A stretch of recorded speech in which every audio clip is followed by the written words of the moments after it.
infrastructure usually is designed to channel and drain away a certain quantity of water, but if we get more than that, then we may end up having other consequences, like those we are seeing currently in California. So my name is Marouane Temimi. I'm an associate professor in the Civil, Environmental, and Ocean Engineering Department at Stevens Institute of Technology. My field of research covers hydrometeorology, hydrology and water resources, and also remote sensing. California and the western side of the US are impacted by mainly what happens in the Pacific. And specifically this year, we have been seeing an increase of sea surface temperature in the Pacific in an unusual way. And that defines this strong climate phenomena that we call El Nino that brings a lot of moisture into the western side of the US.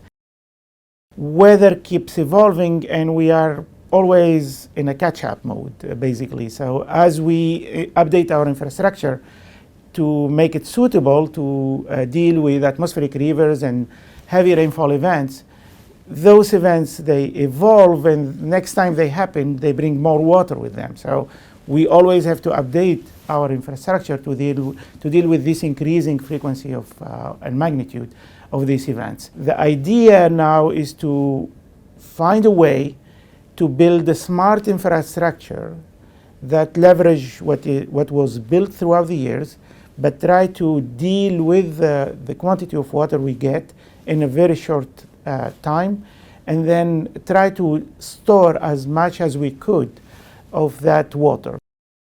The idea is to find techniques and leverage technology to make the existing infrastructure capable of dealing with the quantity of waters we are receiving, store it in different ways, underground, at the surface, and so on, in a way that we could use in the future. We have to make sure that we could store the water while, this is very important, while keeping the public safe, of course. So we cannot flood people and tell them that we are storing water because we're going to enter a drought period. We have to maintain, that's a paramount, maintain people's safety and make sure that we are ready to enter another drought phase in the upcoming years. This is the compromise that California is, and the dilemma that California has been dealing with, unfortunately.